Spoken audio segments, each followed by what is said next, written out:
All right. Welcome, everybody. Thanks for joining us today for our fourth and final session of the Ensuring Equitable Access to Oral Health Care for Individuals with Intellectual and Developmental Disabilities series.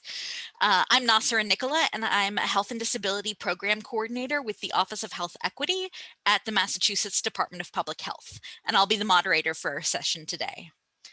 To start with, the usual housekeeping items. Everyone has been muted upon entry to minimize background noise. If you have a question, please use the chat box at the bottom of your screen, and we will moderate questions in the last 15 minutes or so. These presentations are being recorded and will be shared and posted on mass.gov. And finally, an evaluation will be emailed out shortly after the end of the presentation. You must complete the evaluation in order to receive CEs. Now I'd like to introduce Drs. Darren Dragg and Jen Mcgee, who will present on providing care to individuals with intellectual and developmental disabilities in the academic and hospital settings. Dr. Dragg, who will be going first, is the Director of Clinical Operations for the Tufts Dental Facilities, or TDF program, the network of 7 dental offices in Massachusetts focused on providing care to patients with intellectual, developmental, and acquired disabilities. Dr. Dragg has worked with the TDF program for 17 years and has served as the program's director for the past 12. In addition to the TDF program oversight, Dr. Dragg also sees patients in the TDF Taunton Clinic and in the operating room, and is a mentor to postgraduate dental residents and fourth-year dental students at Tufts, treating patients with special needs together with them in real time. Dr. Dragg received his bachelor's degree in psychology from Northwestern University and his DMD degree from Tufts. He also completed 2 years of general practice residency training at Tufts with a focus on treating patients with intellectual and developmental disabilities. Dr. Jennifer Mcgee was recently named Chief of the Mass General Hospital Division of Dentistry. Yay! Dr. Mcgee completed both a general practice residency in dentistry and hospital dentistry fellowship at MGH prior to joining the MGH faculty in 2009. She has a passion for improving access to dental care for underserved populations, which led her to pursue a master's in public health in 2010. Her practice focuses on medically complex adult and pediatric patients, trauma survivors, and those with special needs. In 2018, she received the MGH Disability Resource Group's Disability Champion Award. She aims to create a clinical space where all feel safe and welcome to ensure they receive a lifetime of quality oral health care. Great, thank you both so much. Dr. Dragg, take it away. Thank you, Nasira, and welcome everybody. And again, my name is Darren Dragg. I'm the director of the Tufts Dental Facilities program, Tufts class of 2000 with a few post-grad years afterwards, and pretty much exclusively special care practice from then on out. And so I'm a practicing dentist both in our clinical system and in the operating room, as well as overseeing the program. I am full-time with Tufts, and we do teach the fourth-year dental students about treating patients with special needs, and also the AGD and GPR students at Tufts as well, together in real time. So that means that what I'm about to share with you is what we do every day, what our program does every day as far as our accommodations and our workflows and our plan and how we go about it. So hopefully what I'm speaking to is something you can also adopt in some way, shape, or form. And that's my goal, is to help in any way I can so that you can bring this into your practice as well. We have a lot of topical areas we've been asked to cover, including how to start doing this, some logistics about consent, accessibility, and equipment, workflows for your practice, the team approach in doing so, children versus adults, and various medical conditions. And I have 15 minutes, so I'm going to try to speak clearly, but probably quickly, and just try to focus on things that you might consider doing differently for this patient population compared to what you're already doing in your practice. And probably speaking a little bit more from the perspective of treating adults, which is what our program tends to focus on, although we do see children, but our primary focus is adults. This is being recorded. I don't mind making slides available, so hopefully you don't have to feverishly write anything down except maybe a question that you'd like to ask when we get to that portion. How to start doing this. From the mindset, starting at the beginning, just to be flexible and open-minded. I really encourage everybody, whenever I talk about this, just to resist getting hung up on where you might have to get at the endpoint before you even meet the patient and do an exam. And people commonly ask, and understandably so, what if the patient's not cooperative? What if I can't take radiographs? What if I need sedation? And all I can say is that may very well be true, but cross those paths when you get there. You already see new patients in your practice all the time that you might not be able to comprehensively follow, whether it's a surgical extraction, an implant placement, a full mouth reconstruction getting referred to a prosthodontist, molar endo, things of that nature. Take the same approach with your patient with a special need. Meet them first, assess their needs. Then you can really see what you'll be able to offer them and maybe what you can't. And again, focus on what you can do up front and try not to get worried about what you can't down the road. It will definitely help you compartmentalize what you need to do so that you can at least start without worrying about getting too far down the road. Focus on what your patient can do and not what they can't, and build from there. Are they more comfortable standing up? What if they're sitting in a stationary chair in the operatory instead? What if different people are in the room with them, a family member, a friend? And you need to really get to know what works for them best, and be open to doing what works best for the patient, which might be different from your usual and customary approach, where the patient is just, they're there for your usual intake, they know the deal, you know yours. Well, this might be a little bit different. You might have to be a little bit more flexible. And again, focus on being positive. I can't emphasize that enough. I don't know what it is about the dental operatory, the dental office, but you get a patient in the chair and you get their family member with them, and all of a sudden everybody starts to talk about their worst scenario and their dental stories and histories of the past, which is all well and fine. I do want to hear about that, but let's talk about that at a separate time. We're trying to focus on positivity with someone that might have a limited understanding already, might be anxious to be there. Let's not talk about what's happened to you in the worst case scenario. Let's talk about that later on so it doesn't happen here, but let's make sure we keep it positive. And sometimes I have to remind people to do that. I appreciate the honesty and the trust that they tell us those things, but sometimes making sure that we keep it positive is very important. You got to get to know the patient first, what they like, what they don't like, socially, away from the office, not just dentally, and build off it. I would speak to them as you would speak to anyone else. I frequently had even families or direct care staff say, well, Darren, David doesn't understand what you're saying. I said, well, I'm going to talk to them as though they do. And the added benefit of that also is that anyone around them in attendance, a family member, a direct care staff, knows where you're going with this and what you might need next from either the patient or from them. So by talking with them just out loud, the way you would approach anybody, definitely helps with that. You're going to want to need to know what has worked before and what hasn't. And ask the people with the patient about this, family members, direct care staff. These people know the patient best. You know dentistry best, but they know the patient best. And you're not going to get anywhere with your dentistry if you don't know something about your patient first. So engage them, ask them what's worked, ask them how to best communicate, what they may understand, what their likes and dislikes are, who does the home care. You got to interview the people with them besides just the patient. And then from there, you're going to have to set appropriate expectations about the appointment and then dental care afterwards, as far as what you might be able to accomplish. Clinical approaches, start with a visual exam. That sounds so basic, but at least my goal with every patient is to get a look at the mouth. Sometimes it goes well beyond that. Sometimes that's where it stops, depending upon cooperation. The patient, again, might be standing. They could be sitting in a chair other than your dental chair, with someone else present just to help them get through the appointment. Exam with a mirror, flashlight, toothbrush. Don't break out any fancy equipment right away. Your Explorer is good for you, but it could be intimidating to somebody else. Start with something basic. And again, this might not be your traditional new patient intake. Focus on what you can do and what the patient will allow you to do, not what they can't or what they won't. We got to try to get something out of this and get them to trust you, and really enlist those around them to help with this. Again, positive reinforcement and especially assistance with radiographs. I found a lot of parents and direct care staff are very willing to help hold a sensor in somebody's mouth, put on a lead apron at the same time. I'll do that in an emergency situation because sometimes if somebody comes in with a broken tooth, they might need sedation to extract it or perhaps do something else with it.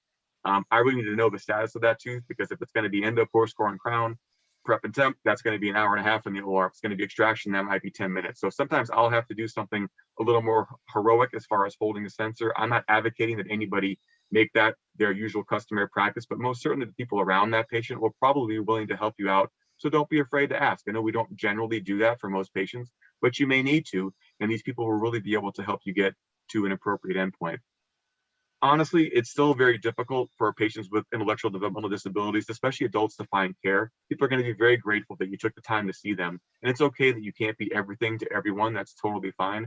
And to be upfront about your limitations relative to the patient's needs is more than okay, but you have to meet the patient first in order to do that. As far as logistics, you're going to need to plan ahead in order to get the most out of the appointment and be able to offer the most to your patient. What I'm offering you here is that you know in advance that the patient you're going to see has an intellectual and developmental disability. But you may not always know this. Why not? Your medical history form might not flush it out. I'm not asking you to go back and redraft it. Please don't. That will be more work than necessary, but it might not flush out what you need to know. People may not tell you. You say, well, gee, why might they not tell you? They might not tell you because they might be afraid that if they do, that they might get turned away. Well, gee, I'd like to make an appointment for my 22-year-old son. Great. I'd like to make an appointment for my 22-year-old son with autism. Oh, we don't do that. So people might not offer everything up front. So you might have to be a bit of a detective. When you look at the medication list, it's amazing what you can glean from a medication list that might not be part of the patient's medical history that you gathered from them at the beginning. The goal is to make sure that you can take a look at the patient and synthesize what you have on file and examine them, assess them behaviorally, and discuss options at that first appointment. Make sure the goal is not to spend the whole first appointment filling out forms and gathering information you probably could have gotten ahead of time. So again, try to get everything ahead of time. We most certainly do, unless it's an absolute absolute dental emergency. Patient just fell down the stairs, has a giant swelling. We won't book a new patient and visit till we have personal demographic information on file, a medical history from a reliable source, probably from a PCP or a nurse, just to make sure that it's as accurate and transparent as can be. A dental history, home care habits, concerns, things like that, a medication list, guardian information, and consent. We get all that ahead of time, so when the patient gets to the office, we are ready to go. We still have to synthesize it and analyze it in real time with the patient. We're not worried about trying to scurry around trying to find it for the 1 hour that we have with the patient. If your patient has Medicaid, meaning Mass Health in Massachusetts, run a dental treatment history report on the web portal. It's not a comprehensive dental history. It's not going to have things done that were self-pay from a third-party carrier, done for free or done out of state. But it might be better than nothing to give a little bit of a history of what was done, maybe through Mass Health. And that can be very helpful, especially if the person with the patient isn't the guardian or has only known them for a little bit of time, or the patient can't speak to it. You got to go kind of after every breadcrumb that you can find. And please, please, please, I do this every day. There's no put your pride aside and look something up if you don't know it. It's never been easier to look up conditions or medications online or with an app. I do it all the time. And it's good to know what is affecting your patient before they get there with a little research ahead of time. The older any patient is, the more difficult it can be to assemble a history. History with anyone gets more difficult as you get older, but especially for a patient with intellectual and developmental disability, there might not be one person that's the point source for everything. There's more dental history involved. More people are involved with the patient currently or previously, from a direct care staff to a family member or different family members. It can take more effort to connect the dots and assemble the full history. So again, planning ahead and gathering all this in advance will help you make the most of the patient's time when they're there. Consent, you got to have it. Remember, consent is not just that the patient can write their name on the form. They need to make sure we're understanding what we're talking about. Many of our adult patients have a guardian. They're not their own guardian because it would be inappropriate for them to give consent to certain things. It's kind of beyond the scope of the 15 minutes that I'm chipping away at right now to get into the legal aspect of court decrees, which identifies who's been legally appointed to be somebody's guardian. If you don't have access to that, or someone's not sure about that, well, who is the best person to provide consent? Let's find somebody that can reliably provide an adequate okay to see this patient before they come in to see you. If a patient doesn't have a guardian and they can't provide consent, there are pathways through the legal system to make that happen as well. That's a whole separate topic, but just know that to trust your gut. If you don't think that the patient is understanding what you're talking about and no one else can help out, well, that's a good cause for pause to make sure we can get that squared away beforehand. You don't know until you meet the patient. These are all things that can be navigated, but you got to meet the patient first to find out about it. And again, research and obtain consent before the patient comes in. It will save you a lot of time trying to make the most of it when they get there. As far as accessibility, if you have a larger room in your office, use that room. It's good to put a wheelchair in so the patient can stay in a wheelchair. If you got to have other people in the room, you can accommodate them. For example, multiple assistants, mom and dad and direct care staff, et cetera, et cetera. You got 5, 6, 7 people in the room, you need a bigger space. If you have a closed door room, that can be helpful too. Keep some of the noise out. If your patient's going to be noisy, keep some of the noise in. I mean, these are the kind of things that are just that we deal with and we face. And if you have a more private space, it can be to your advantage and the patient's advantage as well. I can't imagine practicing dentistry without a mouth prop. Doesn't even mean a special care patient population. Mouth props and mouth rests, I have a photo on the next page, will be, I think, advantageous to being in the mouth and staying there for an extended period of time. Use a flashlight. Find the longest x-ray arm in your office and make sure you're going to see someone in that room in case they are in a wheelchair. I know that our offices are equipped on purpose with the longest arm on the market. Please don't go out and buy one. That wouldn't be helpful right now. But if you have differing equipment, make sure you're going to plan ahead to use the one that fits the situation the best. Obviously, you have a ramp outside that's going to be more welcoming. And if you have an automatic door opener, that's even better. If you don't need to go out and buy one. Just understand what the limitations might be as far as welcoming someone in. Someone might have to get the door. Someone might have to help somebody inside if you don't have some of these things already in place. We did not move the dental chair in this room. This is one of our operatories with one of our residents treating a patient in his own wheelchair with room to spare. That's how we designed our practice on purpose. Keep in mind, you're going to need more space. So if you have one room in your practice, it might make sense. One of our average operatories here, it's oversized by design because we're going to put all these people around them, including a pair of people with them, the patient in the chair, and 2 of us if need be, with room to spare. A molt mouth prop, many of you might be familiar with that. I can't imagine practicing dentistry without a molt mouth prop, yet alone special care dentistry. And there's a company in New Hampshire close to us, specializedcareco.com, that does have a foam mouth rest, which is very helpful for even short exams or patients that might clench down, just to get a look in the mouth. If you find yourself with a patient that's less than cooperative, you will need something to hold the mouth open. Those can be very helpful. As far as workflows, plan ahead, get everything ahead in advance. It's going to help you make the most of your time and theirs.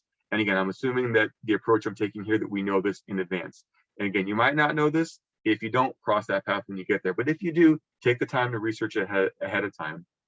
Side note, when we go to update all of our patients, we follow 8,500 patients statewide right now. We update all those medical histories on a rolling basis every year. When we do that, we go to a reliable source, PCP or nurse, and we always give them we have a special program in our EHR that prints out what we have, and that we ask them to annotate it and add to it, rather than say, hey, medical history update for Joey, here's a blank form. Wrong answer. This is going to be a complex and a very difficult intake. Perhaps to begin with, you worked hard to get there. Give them what you have and ask them to add to it rather than asking them to recreate it. They'll be thankful on their end. You'll be thankful when you get it back, because it's easy to put back in your system versus having to go back through every question by question and see what's changed. So give them what you have if you can. Our workflow, and it's not a competition between dentists or hygienists, not at all. But the dentist sees the patient first. You can introduce hygiene subsequent to that. I think that there are so many things that can come up in a special care patient's visit to your office, between behavior, cooperation, treatment planning, sedation. And it's better to set those expectations with the dentist up front and then introduce hygiene afterwards, because that's all going to determine what we do next. Are they coming back for a treatment plan? Do we have to do a continued intake because we only got so far because there was behavior? Are they going to return for prevention and get into a normal workflow with the practice? Or are we going to have to refer them elsewhere? And to own that from the beginning, I think is probably the best way to go for this approach. It's going to take a team of people. Everybody plays a part. You can't do this alone. I wouldn't ask that you do this alone. I don't do it alone, and I couldn't do it alone.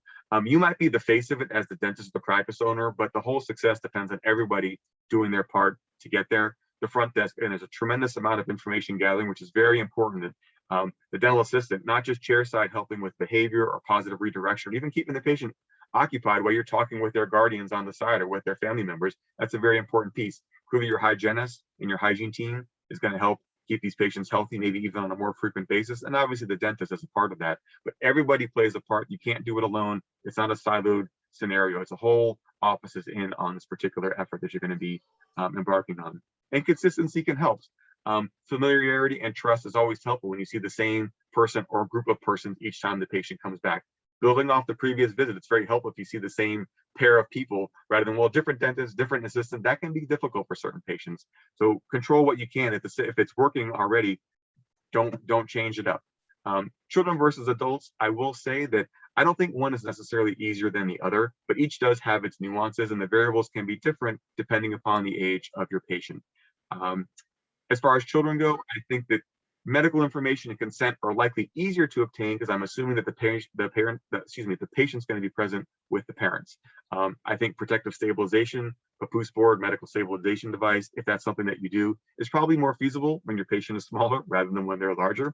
The dental treatment plan menu on the primary dentition alone is just more finite. There are less forks in the road compared to when you get into the adult teeth, not even the adult patient, but the adult teeth. That's a very different level of what are we going to do for this patient's dentition at this point. Sedation might be a little trickier in a younger patient, depending upon your experience level, just because the patient weighs less and you have to be a lot more careful. Not that we're not careful with every patient, but a lot more careful when your patient is a lot smaller. However, your OR, your operating room options might be easier to find compared to an adult. When looking at an adult, as we already touched on, medical history, medical information, consent information, that can be trickier to track down because there could be more complex information to start with. There could be more people that have to weigh in on it. And who's actually going to be there at the time can be another variable that you're going to have to contend with. Protective stabilization, if that's something that you're trained in and would like to apply, just gets harder as the patient's bigger. Certain patients do well with that, but it's not the magical solution for everybody, and it becomes a lot less practical to stabilize someone, that's 6'5", 250. It's not going to happen. Not going to happen safely.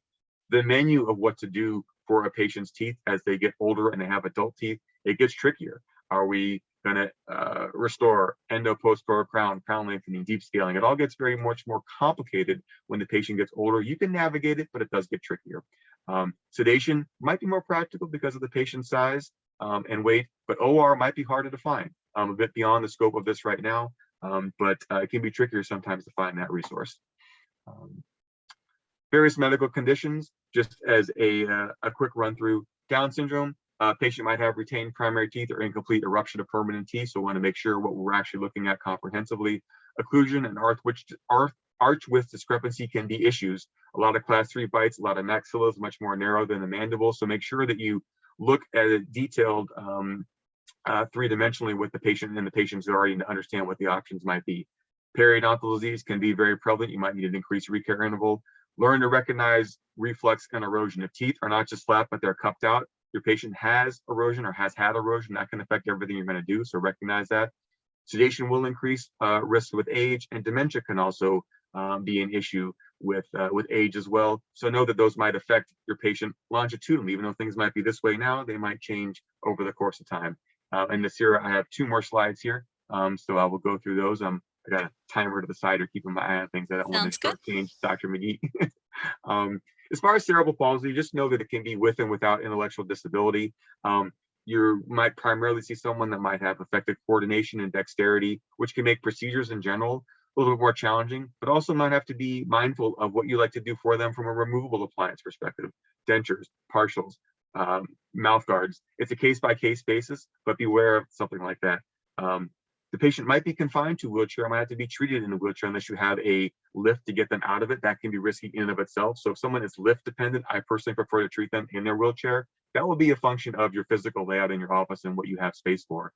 And again, someone with cerebral palsy might have a clenching or grinding habit where you may need a mouth prop to get in their mouth. Just be careful about the Molt mouth prop, which is definitely a wonderful tool, but it's fixed in space. And someone that has uncontrollable reflexive spastic grinding or clenching, be careful you don't fix their mouth in space without any movement. You don't want to damage their jaw in the process. And lastly, just a quick note on autism. Every case is different. There's a wonderful speaker we've had before in our program. She's a hygienist. She has a son with autism. And the quote that stuck in my mind that she told me is, basically, if you've met one person with autism, you've met one person with autism. You need to meet the patient to understand their specifics. Generalities, consistency, very important. Communication, understand how the person does or doesn't communicate so you can relate to them. There are a lot of sensory implications: tactile, visual, taste, sound. Teledentistry has gotten a buzz in the pandemic, but eventually you got to touch the patient. So these things are going to be things you're going to have to consider with someone that has autism. Take a slow approach, demonstrate it first, find out what works for them, and adapt it from there. And then you'll see how much you'll be able to be the resource to them versus someone that might have access to sedation perhaps instead. And also, I've seen a fair number of patients with autism that do have GERD and erosion, and that's only going to complicate the dental situation. So again, be on the lookout for what that looks like in anybody's mouth, especially someone with a special need, so you can stay ahead of the curve in that way. I have a slide or case presentation for Down syndrome, but this year I want to stop there because I don't want to go over at this particular point. So. Great, thank you so much, Dr. Drag, and we might be able to get back to the case presentation during the discussion as well. And so now I would like to turn it over to Dr. McGee.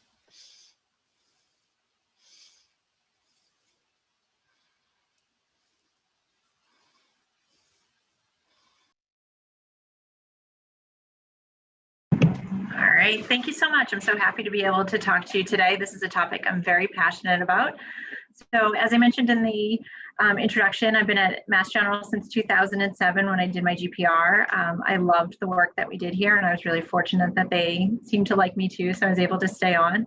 The environment of working in the hospital is really interesting because it allows me to see a wide variety of patients. So we see hospital employees and the general typical community patients. We also see the medically fragile.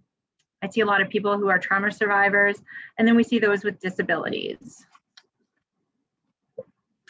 So the outline for the talk today is similar. We're all charged with addressing the same topics.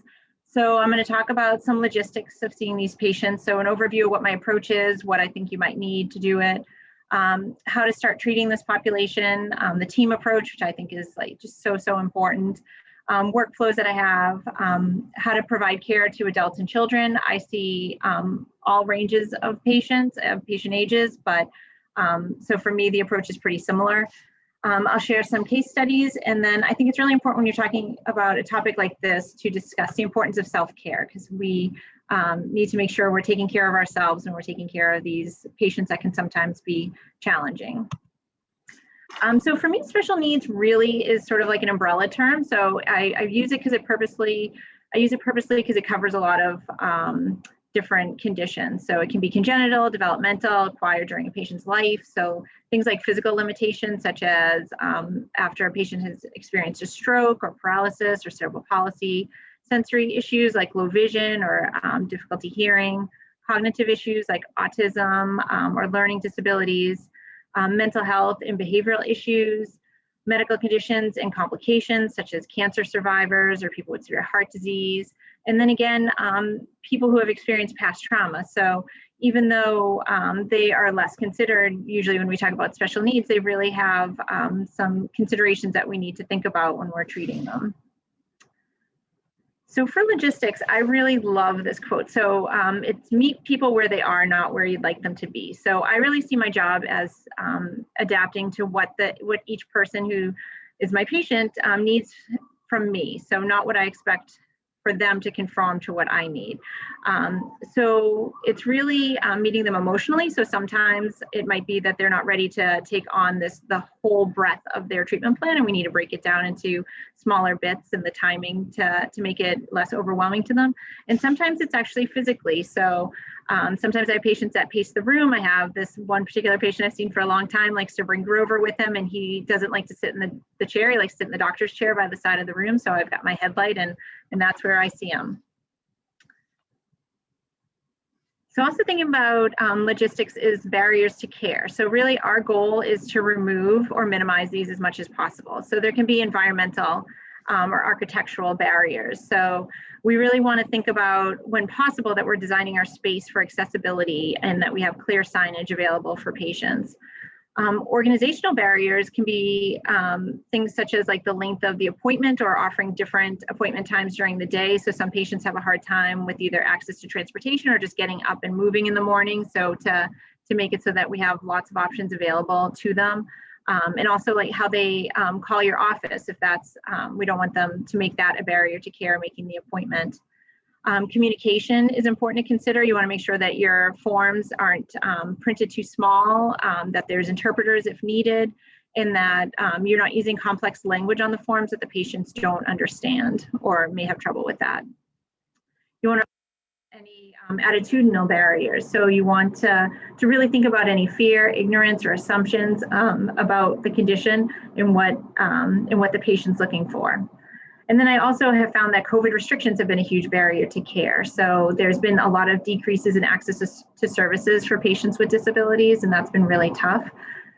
So I think when we think about the social model of disability, people are further disabled by a healthcare model that's inaccessible. So really considering these barriers and removing them as much as possible is really important. And then when you're thinking about adding these patients to your practice or increasing the amount of patients with special needs that you see, I think it's a wonderful thing, because really I feel very strongly that treating patients with special needs makes me a better healthcare provider for all my patients. So seeing these patients really helps to develop patience. So you're doing things not necessarily on your timetable all the time. It helps develop hand skills because you're thinking about what you need to do and being really efficient and quick about how to get to exactly what you need to do. You need to develop your flexibility and ability to adapt to the patient, and then empathy, which I think we all benefit from. And this is really my mantra. I love this saying. I say it all the time. I think it's really important. So it's when you're seeing these patients, you want to think about they aren't giving you a hard time, they're having a hard time. So this statement, when you think about it, really helps to separate the emotion. So you're not assuming it's about you. I think it's important because it gives the patient space for their emotions by controlling your own.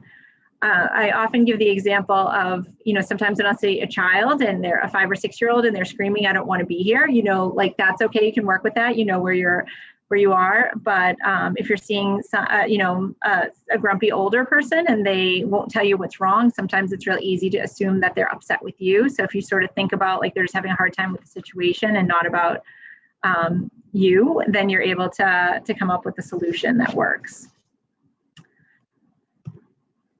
So in seeing the patients, I think it's important to consider the ethical considerations. So people with disabilities have rights and may need support to express them.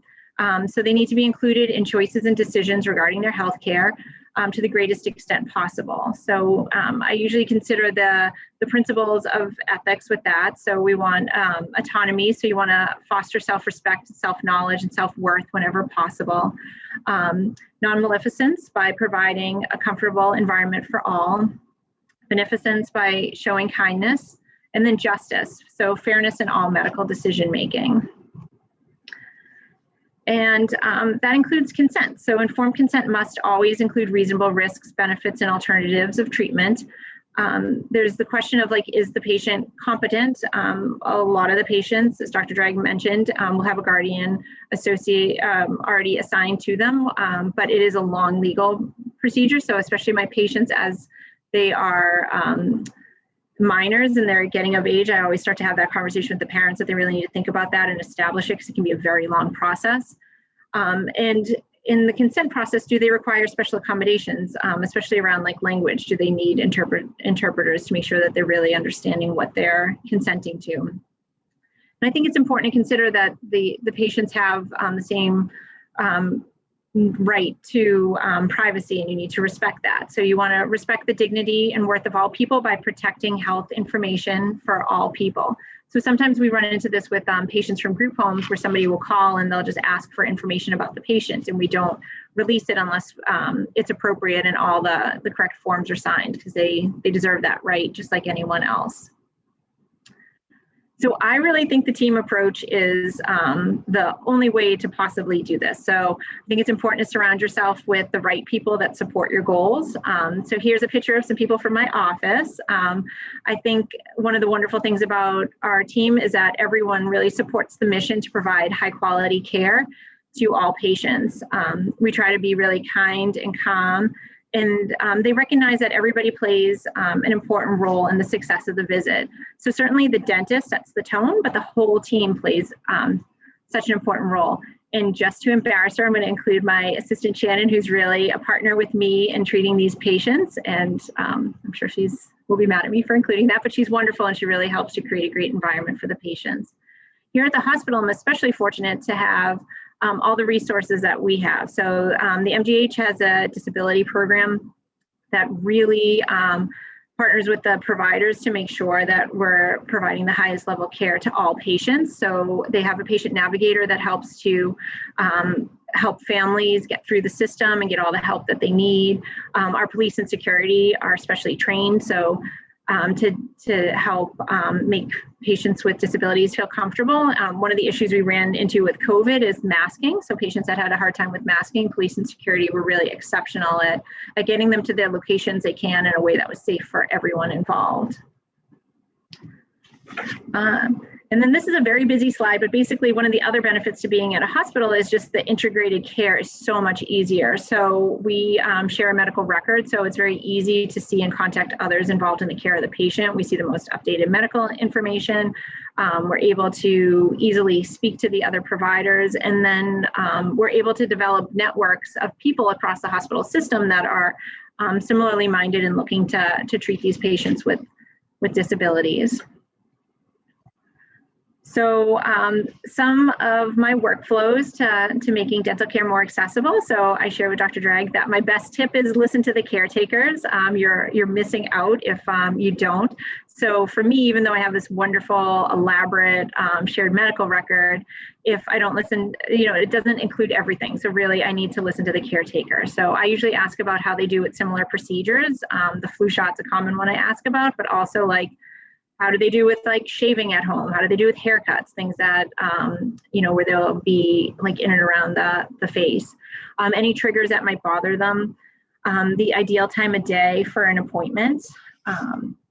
Any behavioral management concerns that they might have, and how to deal with those, any communication assistance they may need, and then insight into treatment needs. So a lot of times I'll ask family members, have you noticed a change in diet? Is there places they don't chew?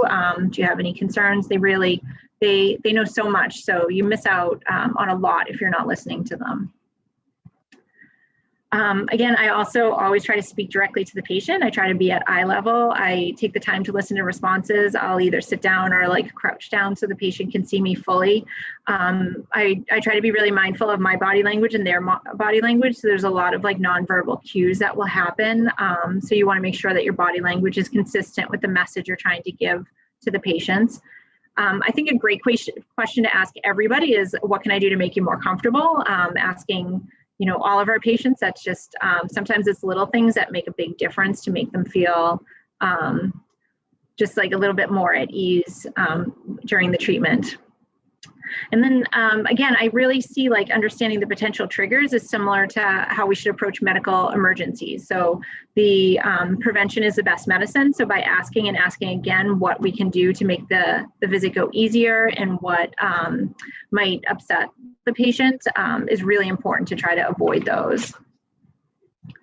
Again, you want to look at systems and areas of improvement. You can consider a patient caretaker survey. So we did that in the MGH office up in Danvers a few years ago. And one of the things that came back was that our door was really heavy and hard for people that were wheelchair users. So we were able to use that survey to go to our administration and get funding to put a handicap door to open automatically on it. So I think you just don't know what type of information you're going to get and how useful it can be. You want to avoid assumptions and provide culturally competent care. So you want to just consider the diverse values, beliefs, and behaviors to make sure you're tailoring care. I know this one can be really difficult, especially in private practice, and it's difficult at the hospital too because we're so busy, but to relax a no-show or cancellation policy can be really important. Sometimes the patients are just having a really bad day, and to try to force them to the appointment is going to set you up for failure. You're not going to be able to have a good appointment if the patient isn't in the mood for it that day. I typically find actually that by being more relaxed about it, it has a reverse effect and people are more likely to make the appointment, especially those with anxiety, that the absence of needing to worry about what happens if I cancel makes it a little bit easier for them to make the appointment. And then I think it's so important just to remain calm and confident, to be reassuring to the patient and the caretakers. So people know when you're stressed and they can see through it, and that makes them not comfortable either. So then again, we'll talk about providing care to adults and children. I take a similar approach. I think the most important thing is developing a treatment plan so you sort of know where you're going. Importantly, like what are the patient goals? So you want to openly discuss the treatment, standard of care, and then what the goals might be for the patient. Then you have to have a frank discussion about how will they be able to tolerate the treatment, and does that limit your options? So for example, if I have a patient who has a really hard time tolerating appointments that are longer than 15 or 20 minutes, doing root canals or crowns in the clinic might not be a good option for them. And then will they be able to maintain the care? So do they have a high decay rate? How's their home care? How's their diet? One of the things that come up often with me with adolescent patients with special needs is braces, where families want them to have braces, but will they be able to take care of their teeth in braces? Will they wear the retainers long term? So really to develop a plan where you discuss all those things. So the considerations during treatment, again, like you just want to keep a really open dialogue. So you want to remember that they're the experts on themselves. So make sure that you're including them in your plan. Make sure you're discussing concerns. I do this at the start of every appointment just to make sure we're still on the same page.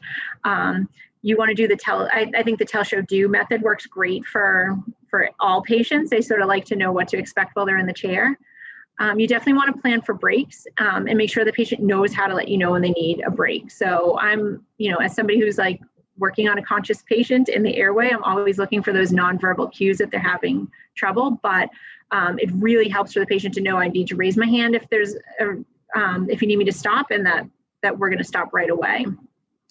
And you need to be consistent with that. So it's okay to stop treatment, to temporize and try again another day. And that's really how you build trust with the patient, so that they know that you'll stop if you need to.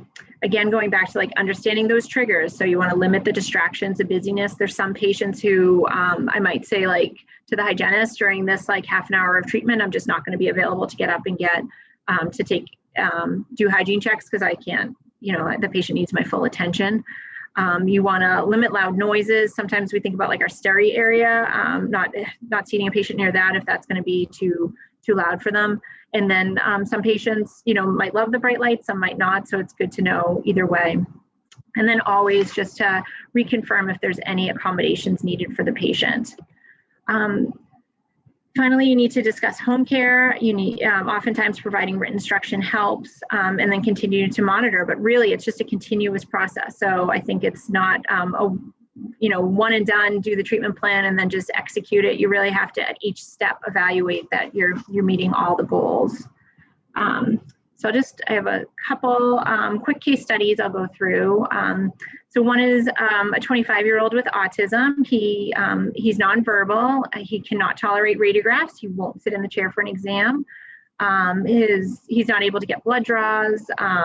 He paces the room. So he usually has pretty limited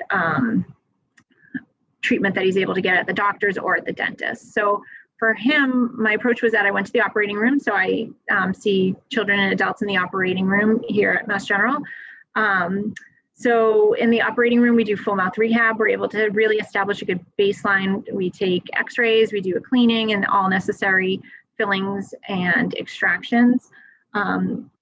We also typically try to collaborate with the other teams. So like for him, we would do any blood draws and run labs for that, would catch him up on any vaccines. And then sometimes minor procedures, other teams will come in and do those at the same time. So for him, we found that he was in pretty good shape. He didn't have any cavities. So we just returned to the clinic. He still doesn't sit in the chair. He'll sit in the chair briefly, but I'll follow him around the room with a toothbrush. We'll stop, he'll give me a little look, and then we'll pace a little bit more together. I did return with him to the OR about 5 years later, and everything still looked the same. Typically for the OR, I return in between like 2 and 4 years based on the decay rate. But since he was so stable and the parents wanted to push it off some, I thought that sounded totally reasonable. The next case I have is a 30-year-old with Williams syndrome. So that's a rare disorder that's associated with growth delays and varying degree of intellectual disability. The patient presented with fractured teeth and a high decay rate. They actually were able to tolerate care pretty well in the clinic. They can get x-rays and treatment in the clinic, no problem. But because of poor visual motor integration associated with their condition, they have poor home care. And they also are very friendly, so they love saying yes, yes, yes. So they love saying, yep, I'm brushing, no problem. So they're not reliable as far as that, because they really want to please. So for her, I've set up a virtual visit every other week where we go over home care. So that's me and our little model there. And we just go over how she's brushing, if, have her demonstrate to show me how she's brushing. And, we do that because it's difficult for transportation, so she's not able to come to the clinic too often. My last case study is a 30-year-old with traumatic brain injury. He cannot transfer from his wheelchair. He no longer eats by mouth. He has excess saliva and pooling. So for a patient like that, I may take them to the operating room and establish a baseline, like in case one, and then after that, I'll just treat them in the clinic So I have a little like wireless headlight there that I love. I think that's like key to seeing somebody in a wheelchair. And I'll do that. As long as the caries risk remains low, we'll just do scalings and cleanings in the clinic, in the wheelchair, and take back to the operating room as needed. So I just wanted to end by saying, like, it's hard work seeing these patients, but it's very gratifying. It can be emotionally taxing, so I think it's really important that you take care of yourself so that you can take good care of others. So you want to make sure you're practicing self-care. And this is one of my favorite poems. I think it's because I'm a dentist, but I think it's so true, especially in talking about patients like this. So you want to make someone smile every day, but never forget you are someone too. So to take good care of yourself is important. That's my talk. Thank you both so much. And we do have a couple of questions in chat. One question is for patients with Alzheimer's or other forms of dementia. Do you see them at a certain stage during the disease, or do you start early to establish trust?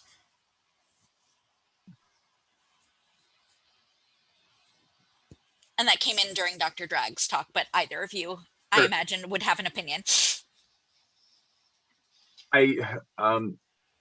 Usually Alzheimer's dementia ends up being an overlay on top of the other medical diagnoses the patient has. So I honestly don't have a specific Alzheimer's related approach, just because the patients that would come to me, that would be kind of an additive on top of that. Excellent question. I can say that it is difficult, especially like I was mentioning in Down syndrome, where you have someone you're very used to coming in and tolerating certain things and communicating a certain way, and all of a sudden you find out that it starts to go down a pretty steep hill pretty quickly.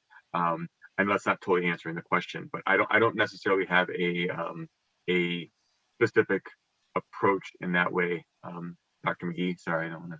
Yeah, no, I mean, I think I feel the same way with so many of our patients with like autism and other conditions. We're working on like desensitizing and like building their trust in us over time. And you have like the progressive nature of autism. Like it doesn't matter. I almost think it doesn't matter if they're comfortable with you to start with, that they won't really remember. And, you know, they might get a feel for like that you're a caring person, but that I don't know if it matters to start soon. And then I think the other part with Alzheimer's that I struggle with is like the sort of the end of the life decisions where they are not able to cooperate in the clinic, but like, again, going back to like, what are the goals? Like you want to eliminate any source of infection, certainly, but sometimes caretakers will think like, oh, if their teeth were in better shape, they'd eat better, but it's really more a condition of their medical condition than their dental condition. So having really like frank, so I guess it's important to establish like a trusting relationship with the caretaker more than it is with the patient for patients with autism, with Alzheimer's, just because it's hard towards the end to make those decisions. Dr. McGee made me think of one other thing building on that too, is that I couldn't agree more with the open, transparent conversation, because as things become more difficult for the patient to tolerate, I think it brings me more with families and caretakers into the conversation of, who is the dentistry for? Is it dentistry for the patient, or dentistry for the person caring for the patient that wants them to have this to maintain some level of normalcy? And those are very hard emotional conversations, but it's very important because maybe complex things are not in the patient's best interest, despite the fact that they're in the people's best interest around them. You got to kind of flush that out. Otherwise, you're going to be chasing a plan that's never going to come to fruition. And that's all conversation based, but I think I see that every week minimally in our office, where it's, okay, well, who is this for? Let's focus on that.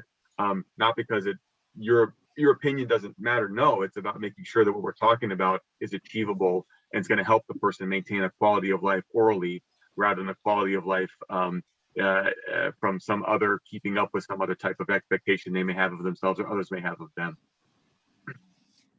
And that actually feeds very well into the next question that came in, which was regarding consent. Can you clarify your approach in situations where the responsible party says yes, but the patient themselves says no?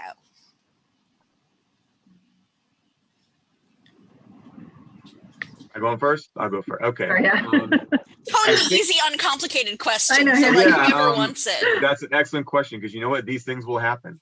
And I think that if the patient's not going to let you do it, it doesn't matter who consents to it. I guess I will say that up front. That sounds easy for me to say as a dentist that has access to the operating room of 2 different hospitals, which many people do not. And I understand that. So maybe I have a few more things up my sleeve just based on where I work to kind of navigate that situation versus, well, now what? And that's where I think that it's not just consent. If you find a situation where the patient is resistant, either physically or verbally, if the guardian's not there, call and say, you know what, I've got Steven in the chair. I'm going to have Steven in the chair next week. How far do you want me to go? You say I can do this on your consent form, but the patient is going to be saying no, no, no, no the whole time, because that's what they say all day long. I show up in the room and they say no, and I haven't touched them. Is that the baseline, or is that responsive to the situation? And I would just ask them, I'm happy to go as far as you want me to take this, as long as it's safe for me, my team, and the patient. And I think that will help you navigate through that. And some guardians will say, you know what, patient's saying no, we're done. Okay, then that's fine. We'll find a different. Other people are like, you know what, he's going to say no. Even if you approach him with a toothbrush, go ahead and do it. I trust that he's not in pain because we made him numb and these kind of things. So I think that's a helpful situation to either A, call the guardian if they're not going to be there and talk about it, hopefully in advance, because it's hard to have that conversation during an appointment. You're going to spend the whole time on the phone. Or B, have them there. And maybe if they're not able to come all the time, that's the appointment they have to be at, because that's the one that's really going to need their instant feedback to the situation. I hope that helps. Great question, though. And yeah, I totally agree. And I think it depends so much on the patient and the patient's level of like understanding of the situation. So I have, it made me think of a patient I have that's like very high functioning, but not able to consent on her own. And her mother really wanted me to sort of say like, oh, you're doing like wanted to sort of lie around with that we were going to do an injection.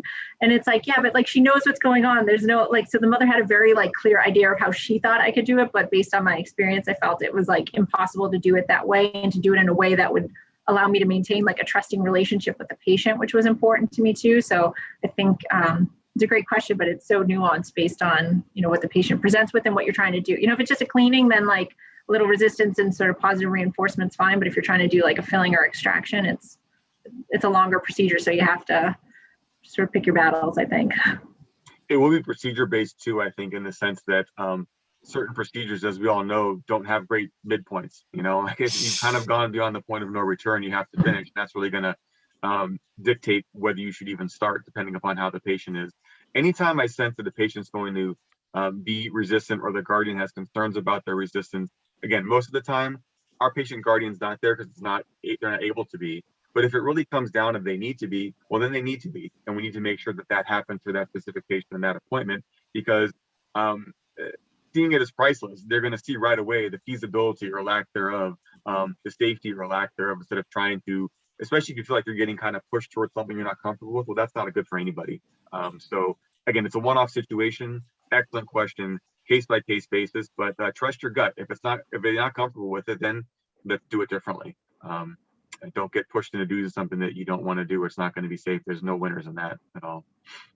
Yeah, sort of building on that too, like one of the things I run into sometimes is like family members that really want replacement of teeth with either a denture or a partial, and you just know the patient probably won't be able to tolerate it. So sometimes a really helpful exercise is like taking the initial impressions in the clinic, and then the caretaker might say, oh, well, I see, like this is hard. Like it was hard for them to have that in their mouth. Maybe they won't tolerate wearing a denture like I thought they would, and it helps them adjust their expectations too. 100%. The power of the diagnostic impression is very much a game or a direction determiner. I had a patient in the office just last week, not her own guardian. They're with direct care staff and 2 sisters, both guardians. And a little bit different opinion between each family member. What's important before we do something, everyone's on the same page. This was an individual that sat in the chair. She's lovely. I've known her for 15, 20 years now. And out of nowhere, oh, we didn't even do anything. And that was the baseline. So you can see the complexity of an implant reconstruction. That's a conversation I had to have with them. I had a first week post-grad resident. I said, I don't take any joy in having to talk to people about bad news or what we can't do, but I have to be honest about what's appropriate so we don't get the patient in line for something that they can't go through or don't want to go through. We're going to be chasing the endpoint under anesthesia because we can't do anything in the clinic. It's about the conversation, and I don't think anyone's going to be upset at you being honest and taking the time to give them your. And that's the whole point, is taking the time to spend the time. Is sometimes half the battle the patient's face is someone that isn't doing that. So just that alone, I think, is hugely helpful. And I think probably time for one last question. So how do you continue your patient-provider relationship with patients with IDD during the COVID pandemic? Again, maybe Dr. Mcgee should go first. She had some really cool teledentistry with the puppet there. That's I like that puppet. Me, yeah, exactly. Yeah, so I've tried that some. I mean, I think that's what we've tried to do. And now just having people return, we're able to see them back in clinic. Like, I don't think there was a good option during like the shutdowns, just because so many of the patients that I see just didn't have any access to any of their regular care, either, any of their regular day programs and things like that. They were just really isolated for so long. But hopefully we never go through anything like this again. But I think if we did, like that, maybe, the touch points like that I do with that patient where we meet and just talk about, go over the home care might be a good option for them to remember to take care of their teeth. That's an excellent question, because I mean, this is until recently, adding a gown and glasses and gloves. This is how I treated patients for 20 years. I had a shirt and tie. That was my choice. Okay. Everybody looks the same now. Everyone's got the same gown with the same face shield, the same gloves, and all you see is this. And we've talked about that in our program. We haven't quite made it official to do this yet, but I like the question, and your question might push us to make something more official, where we might need to move towards, we've talked about taking full face photos, no mask, laminating them, having them up in the operative room, because all patient sees is this right now. Thankfully, they still have the vocal recognition perhaps, but it's much harder. I didn't have much of an answer during the core of the pandemic when our clinics were actually shut down for a period of time. But getting out of that and trying to connect with them again when I don't have the full facial visual that I used to, just from a safety perspective. So far, I can say anecdotally, it's actually gone much better than I had anticipated. But no doubt there are certain patients that probably would benefit even currently from a little more visual cue that I don't have yet for them, but maybe I should start doing next week. I like the question. Thank you. Great. Well, thank you, Doctors Drag and Mcgee, for joining us and for your great presentations today, and also all of the other speakers throughout this series. And thank you to the attendees for taking time to listen in and ask questions. Before we close, just a reminder to complete your evaluation in order to obtain dental CEs for your time participating in these presentations. Thanks so much. Have a great afternoon, y'all.